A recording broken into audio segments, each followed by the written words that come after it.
Test 1 2 1 2 test 1 2. Howdy.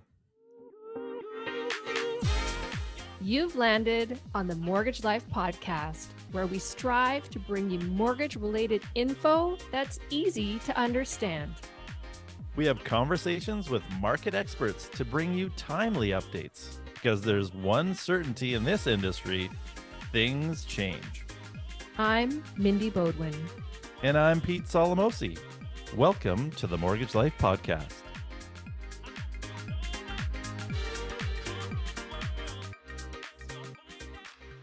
Well, here we are in person again. Very exciting. Check it out on YouTube or on the Mortgage Life. If you've got Spotify, you can actually watch the video on that too. Yeah, pretty awesome how things are evolving.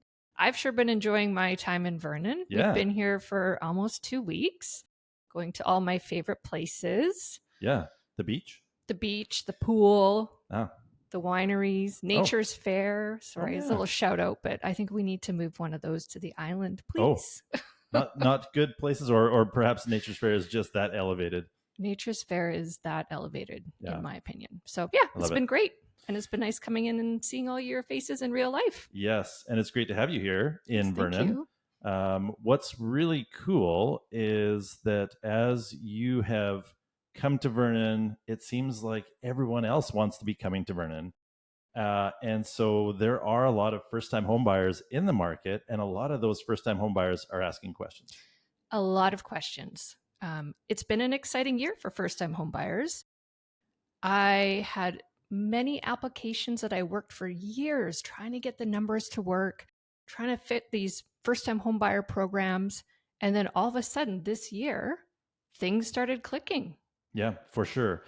There are a few different programs or changes to programs that have evolved over this past year. So we wanted to bring those to you because they really seem to help make things more affordable, more attainable for the first-time homebuyers. So let's go through the various things that are out there.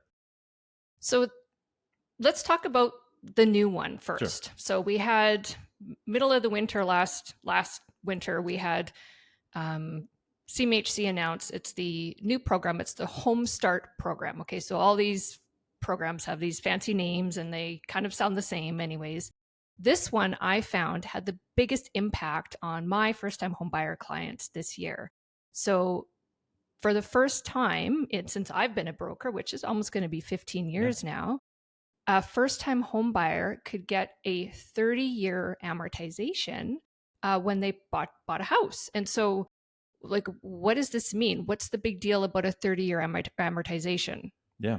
So a 30-year amortization, basically what, like, the easy way to think about what that does is amortization equals how long does it take to pay off this mortgage?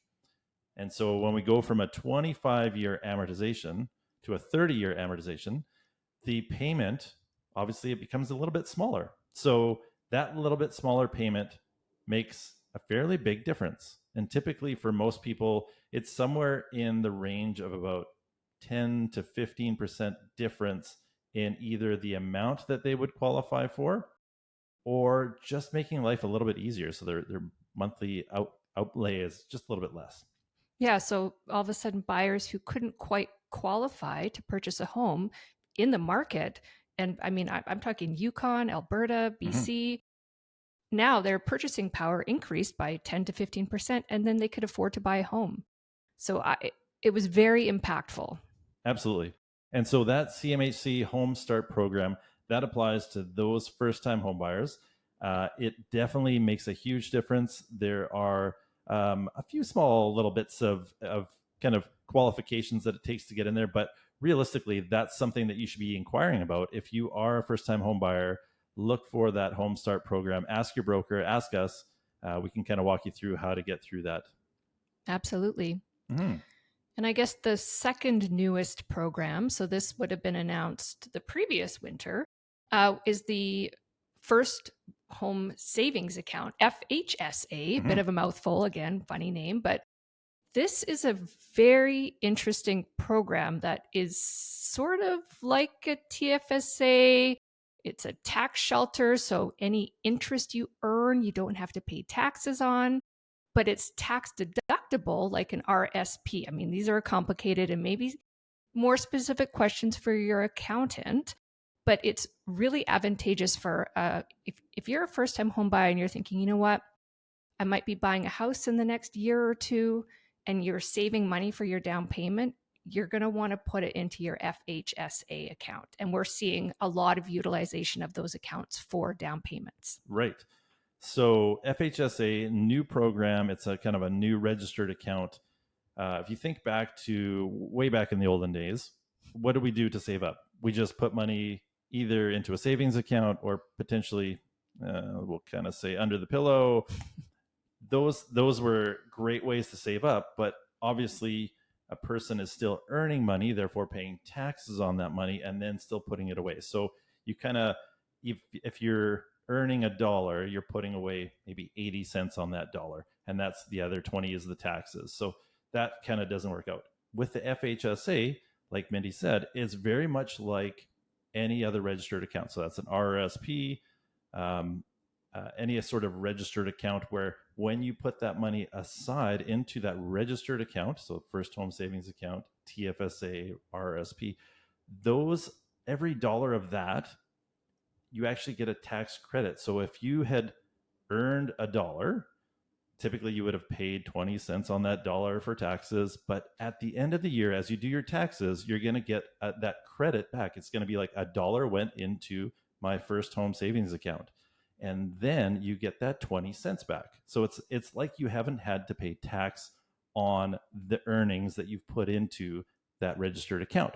So that's why if you put money into an FHSA, just like an RSP or a TFSA, those monies will be actually earned and saved at 100%. So really nice in terms of that. The other cool thing, and this is kind of my financial planning side that kind of comes into this, is that the money that you put into the registered account, so the first home savings account, it can also grow. So you can earn interest on it at a tax that's non-tax. So it can grow tax-free within the first home savings account. So again, really advantageous in the sense that you can grow it. If you had savings outside, for instance, in like a savings account or in stocks, any of those things are actually taxed when you do earn the revenues. So like if you had money in a savings account, you'd have to report the interest on that savings account, and then that would be taxed on your personal taxes. Similarly, if you had stocks, as you make dividends or as you sell the stock and earn a capital gain, those are taxed. Whereas when the money is sitting in your first home savings account, it's registered, it can grow tax-free. So really cool. Now, Mindy, you had mentioned that there's this new account.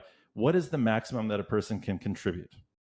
To the FHSA? Yeah. There is no maximum. Yes. It's $8,000 per year. Oh, is it? I didn't think there was a maximum.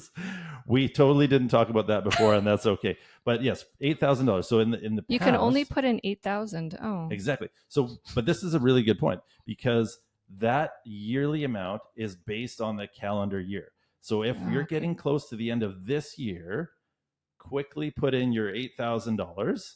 And then come January 1st, you can put in another 8,000. So you're capped at 8,000 per year. And then I think the maximum on that is 40,000 total. Okay. Good to know. Yep. See, I didn't know that. This is one of the things that I should have actually put down in our notes, but a really good way to, again, earn the money. You can save up your down payment through that.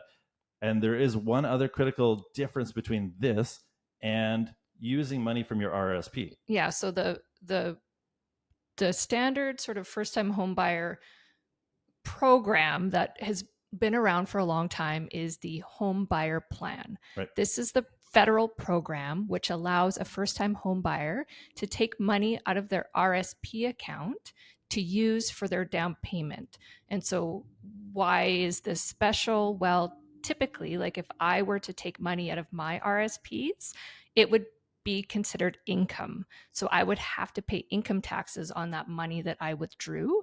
Whereas if you're a first-time home buyer, you can access up to $60,000 of your RSP for your down payment.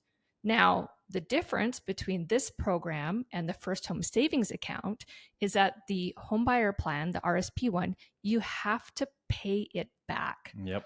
So, you're saving up for your down payment, you're taking out your RSPs, you've put that down, but now you have to remember that you're now saving up to pay yourself back that down payment amount. Exactly. And that payment back starts in year 2. So you would draw out your money. First year is okay. Second year, year 2, you have to start paying 1/15 of that money back. So if you had withdrawn $60,000, then 1/15 of it is roughly $4,000 per year that you have to pay back in the next 15 years. Yep. So something to consider. And again, this is why this new program, that FHSA, is pretty slick. Although we're limited to 40, right? And That's right. In some markets, 40,000 might not be enough of a down payment. Right. And the other thing to remember is that first home savings account, it does not have to be paid back. So yeah, unlike the RSP, you get to use that money exactly for the purposes of buying your first property. Yeah. So those are the main programs, those 3. We've got the, there's sort of, well, I guess we can talk about the BC ones. Yeah. So in British Columbia, we have property transfer tax. And for first-time home buyers, the property transfer tax can be reduced or eliminated. Now, we always like to defer this specific question to your lawyer. The reason being is the parameters change, the thresholds change. If there's more than one buyer, are they both first-time home buyers? There's a lot within this. Secondly, the definition of a first-time home buyer provincially is different than a first-time home buyer federally. Isn't that awesome? Yeah. All these different definitions, and we got to fit into each one. Okay, so in BC, we have a specific program because we deal with property transfer tax. So when I buy a house in BC, I pay property transfer tax. As a first-time home buyer, there's a program that can reduce or eliminate the property transfer tax. Now, this particular program, the thresholds are always changing. So we like to encourage you to speak to your lawyer as to whether or not you are a first-time home buyer or whether or not this program applies to you. And why are you a first-time home buyer? Because federally, the definition is different than it is provincially. So for example, you're a first-time home buyer. Federally, you withdraw from your home buyer plan, right? In the past 4 years, you haven't lived in a house you've owned. You haven't lived in a house a spouse has owned for the past 4 years. You're a first-time home buyer federally.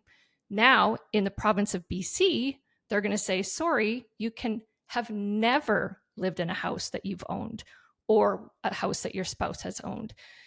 So a little bit different. So you can be considered a first-time home buyer federally, but not provincially. So just something to remember and something to speak to your lawyer about.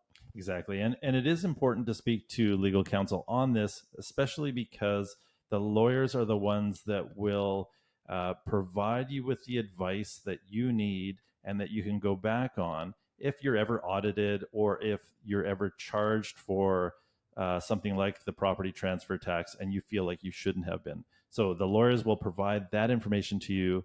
They'll advise you correctly. They'll be able to register the mortgage correctly so that you have everything you need. And so they are where the buck stops. Mm-hmm. They actually do all the paperwork for it as well. So that's right. Yeah. So should we go through some misnomers, like some? Yeah, I would love to. Yeah. Again, we kind of started this episode saying we do get a lot of questions from first-time home buyers, which makes sense because they're buying their first home. But there are some interesting things that some people think that exist or ways that are handled, which just isn't the case. Yeah. So one of the biggest questions I ask is a lot of people think that because they're a first-time home buyer, automatically they only have to do a 5% down payment. Right. And that only first-time home buyers are allowed to do a 5% down payment. No? No. Is that not the case? Not the case. Oh, okay. So there's different thresholds for the down payments. All of us it doesn't matter if you've bought 20 houses or, this is your first house. The down payment is based on the purchase price of the house and the type of property. I don't want to get too complicated here, but basically 5% of the first 500,000, 10% thereafter. And then once you get over $1 million, there's different thresholds as well, different property types, whatever. But no, we're all the same when it comes to down payment. Right. Depends on purchase price. Right. So basically a person who has owned properties could still put a smaller down payment down, less than that typical thought that we have of 20%, even though they have owned other properties. That is the real big misnomer, is that people think that really it's just the first time home buyers that can put a smaller down payment down. That's not the case. Come chat with us. We can kind of give you the full rundown, and we can give you every detail that you might want to know, whether you've owned 1 or 5 or 20 houses. We've got the answers. All right. So let's, we've talked about this first misnomer. There must be more. What's number 2? So this actually came up on a call the other day. First-time home buyer was certain that the government of Canada would offer a grant for the down payment. So there used to be a program, and I don't really want to talk about it because it doesn't exist. And so we don't want somebody to turn this on halfway and listen to it. Yep. Take this out of your mind. Old program. The federal government does not offer a grant for a down payment. You do need to come up with the minimum down payment. Right. And if we think back 10 plus years, back in the days when we had 40-year amortizations, wow, that was a long time ago. We also had 35-year amortizations, and we had essentially what was considered 100% financing. So there was no down payment required on some of those old mortgages, but those don't exist anymore. So like Mindy says, you still do have to come up with some form of a down payment. There is nothing there to provide the initial seed money for your purchase. Yeah. And I think this is why, again, we're being helped by creating these, like the First Home Savings Account, right? Absolutely. So this is a helpful way to get borrowers to save their money and use it towards a down payment. Right. Last question I've been asked. I'm a first-time home buyer. Oh, I bet you I'm going to be subject to like really high interest rates because I've never had a mortgage before. Well, and you're risky, right? Yeah, I am risky. What do you tell somebody when they say that? Yeah. Well, the answer is actually the opposite. It's the opposite of what you think. So first-time homebuyers, especially ones where we're utilizing an insurance program, so that's CMHC, there are 2 other insurers in Canada, they're actually considered the least risky mortgages that lenders take on. And because they're insured, that essentially insures the lenders, essentially their right to the value of the property. They actually get the best rates because they're insured. So the lender is never worried about not getting their money out of a mortgage that is insured. Therefore, they actually provide the best rates. So whenever we talk about kind of rate trees or like these grids that have different rates on them, insured, insurable, uninsured, conventional, you might hear these terms, the best rates are actually for the ones with the lowest down payment. They give you the absolute rock bottom best rate. Yeah, crazy. I explain that to people all the time, and everybody, it's hard to wrap your head around, but when you think about it from the lender's perspective, as an investment, it's an insured investment. I mean, how nice would that be? I wish my investments were insured. Yeah. Right? Exactly. Better rates. Exactly. So speaking about investments and thinking about, okay, so I'm a first-time home buyer. I'm renting right now. Why should I take the plunge and buy? I mean, this is always the question, right? Rent or buy? Yep. And we did do a previous episode. I can't remember the number. It was a couple years ago where we talked about the rent versus buy question. Yeah. But we have been mentioning investing and saving money in this episode. So Pete, you had some really good thoughts about, taking this seed money that you have and what happens. That's right. We grow it. So I always like to think of your shelter as something that you're going to have regardless of whether you own or you rent. Shelter is one of those kind of few needs that we really have. So there's kind of food, water, air, shelter. I'm sure there's a few others, maybe Lego. If you're watching this video, you can see my Lego collection behind us. But really, those are the kind of basics. And because of that, we know that there's going to be a natural expense for it every month. The environment that we're in right now has actually very, very high rents.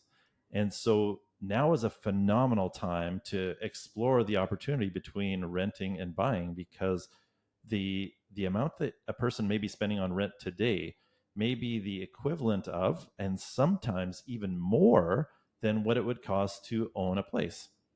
I think there's also a really good opportunity right now with housing prices being a little depressed, that a person can find a good entry into the market. And again, we've talked about some of the programs that you can use to get into the market. But because prices are down and interest rates are actually fairly okay, like they're not as low as they once were during COVID, but our rates are actually fairly normal for the last couple decades. Mhm. This might be a really good time to explore this. And like Mindy said, we always look at what is this seed money and what is it getting us. So when we talk about mortgages, we've kind of used the term in the past of forced savings. So every little bit of your mortgage payments, um, if we say that each mortgage payment is $100, some portion of that $100 is going to go towards interest. Obviously, the lender wants to make their portion of earnings from lending you money, and the other portion goes towards principal. So that is the fancy word for paying down your loan. And so as you start to pay down that principal, we've called it in the past, and again, you can listen to our episode on rent versus buy. That's a forced savings account. We're essentially forcing ourselves to put aside that some portion. It could be $50 of that $100 payment that goes towards paying down the principal. And essentially, that's just building up a nest egg that eventually, when you go to sell the home or you upsize or downsize or do whatever, that will come back to you. So that's essentially a forced savings account for you. And the really cool part, I'm going to try my best to not make this too complex, but the really cool part is that when you put down a small down payment, so for instance, that 5%, you're putting down a fairly small down payment. And again, I'm going to give you a couple of numbers just to make this really simple. But on a $100,000 purchase, 5% down is $5,000. So if you're putting down $5,000, you may make back, let's say property values are increasing by, let's say 3% per year. So your $100,000 property has gone up to 103 next year. What's really cool is you've put down $5,000, and in 1 year time, you've made 3,000. And this is going to be a weird bit of math, but follow along. By putting down $5,000, you've made three. That's a 60%. So 3 divided by 5 is 0.6. That's a 60% return on that investment. Now, we've talked about investments, Mhm. and that's kind of a weird way to look at it, but we have to have shelter. And so to me, this is kind of a no-brainer. And I've only used the 3% property value increase. We are in a bit of a depressed state right now, so it's not always guaranteed that our property values will increase. But it's just one of those things that if we look back over time and we look at the history of properties, property values do tend to appreciate over time. So again, it's one of these neat things where you can say, hey, not only am I being put into a forced savings account, which I need to have anyway because I need to live somewhere, but there is some really cool potential for gains over the long term. Yeah, and when you think about as a renter, all your hard-earned money is going to the landlord, that property owner's Mm-hmm. mortgage. So Mm-hmm. you're really helping them, right? You're in the house and you are helping them to pay off their mortgage and you are helping them to build that equity in their home. So why not do it for yourself? Exactly. Exactly. You can invest in many things. And as many financial planners will tell you, you should invest in many different things because you want to have a diverse portfolio. But really consider the value of your home as part of that portfolio, because there is a really, really good opportunity for you to not only kind of cover some of those basic needs that you have, but to have a cool forced savings account that you will only kind of ever need at some point later in life. And you'll be thankful that you made the choice as early as you did. Absolutely. Hmm, So there you have it. exciting time to be a first-time home buyer. Absolutely. Yeah. Very exciting. There's a lot of cool opportunities. Mhm. If you have any thoughts about how to get into the market, contact Mindy or I. Talk to your mortgage broker. They are best able to handle the questions that you might have, to show you the programs. You can also do a Google search. You can search a lot of these programs. I will say though, Mindy, the websites aren't always that easy to read. No, they're not. You So- click a link and then read a new definition, and then there's another link and another link. And yeah, so speak to a professional. Let us That's us. clarify. Exactly. And yeah, hopefully your next step is into home ownership. Yeah, thanks for listening. This is The Mortgage Life. We look forward to continuing the conversation. So come back and listen.